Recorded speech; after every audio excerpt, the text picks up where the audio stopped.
आओ एक नजर डालते हैं राम मंदिर के इतिहास की 10 खास बातों पर। नंबर 1, कहते हैं भगवान श्री राम के जल समाधि लेने के पश्चात अयोध्या कुछ काल के लिए उजाड़ सी हो गई थी, लेकिन उनकी जन्मभूमि पर बना महल वैसे का वैसा ही था।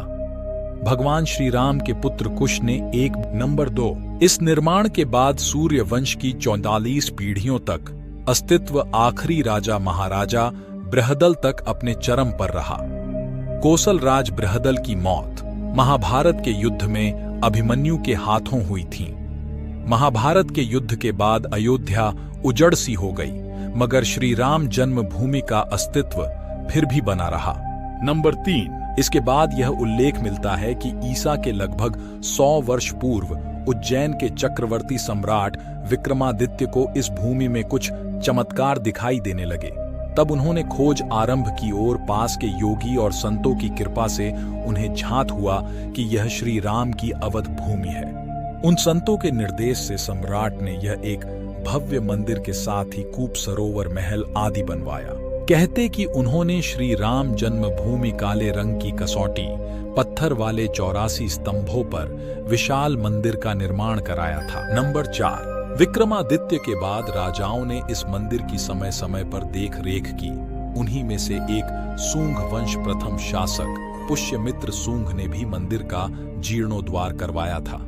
पुष्यमित्र का एक शिलालेख अयोध्या से प्राप्त हुआ था, जिसमें उन्हें सेनापति कहा गया है तथा उसके द्वारा 2 असरमेध यज्ञों के किए जाने का वर्णन है। नंबर 5, अनेक अभिलेखों से ज्ञात होता है कि गुप्त वंशीय चंद्रगुप्त द्वितीय के समय और तत्पश्चात काफी समय तक अयोध्या गुप्त समय की राजधानी थी। गुप्तकालीन महाकवि कालिदास ने अयोध्या का रघुवंश में कई बार उल्लेख किया।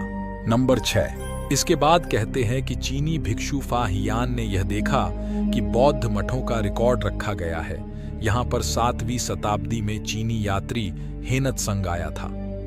उसके अनुसार यहाँ 20 बौद्ध मंदिर थे तथा 3000 भिक्षु रहते थे, और यह हिंदुओं का एक प्रमुख और एक भव्य मंदिर भी था, जहां रोज लोग हजारों की संख्या में दर्शन करने आते थे, जिसे राम मंदिर कहा जाता था।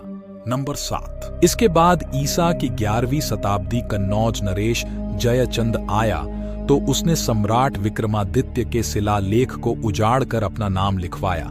पानीपत के युद्ध के बाद जयचंद का भी अंत हो गया। इसके बाद भारतवर्ष पर आक्रांताओं का आक्रमण और बढ़ गया। आक्रमणकारियों काशी मथुरा के साथ ही अयोध्या में भी लूटपाट की और पुजारियों की हत्या कर मूर्तियां भी तोड़ी। 14वीं सदी तक वे अयोध्या में राम मंदिर को तोड़ने में सफल नहीं हो पाए। नंबर 8, विभिन्न आक्रमण के बाद भी झंझावतों को झेलते हुए श्री राम की जन्मभूमि बना मंदिर 14वीं शताब्दी तक बचा रहा। कहते हैं कि सिकंदर लोदी के शासनकाल के दौरान राम मंदिर था। नंबर 9, 14वीं शताब्दी में हिंदुस्तान पर मुगलों का अधिकार हो गया और उसके बाद ही राम जन्मभूमि एवं अयोध्या को नष्ट करने के लिए कई अभियान चलाए। इस अभियान में हजारों रक्षकों को प्राण का बलिदान देना पड़ा।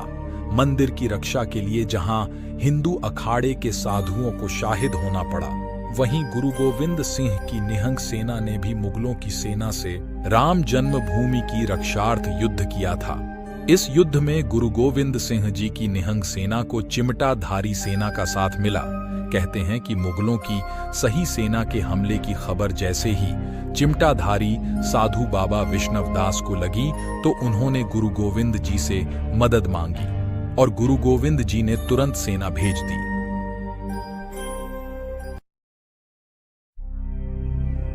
नंबर 10, 1527-28 अयोध्या में बने भव्य मंदिर को तोड़ दिया और उसकी जगह बाबरी ढांचा खड़ा किया गया। कहते हैं कि मुगल साम्राज्य के संस्थापक बाबर के एक सेनापति ने बिहार अभियान के समय अयोध्या में श्री राम के जन्म स्थान पर स्थित प्राचीन भव्य मंदिर को तोड़ के मस्जिद बनवाई थी, जो 1992 तक विद्यमान रही। बाबरनामा के अनुसार 1528 अयोध्या पड़ाव के दौरान बाबर ने मस्जिद निर्माण का आदेश दिया था। अयोध्या में बनाई गई मस्जिद में खुदे 2 संकेतों से इसका संकेत भी मिलता है।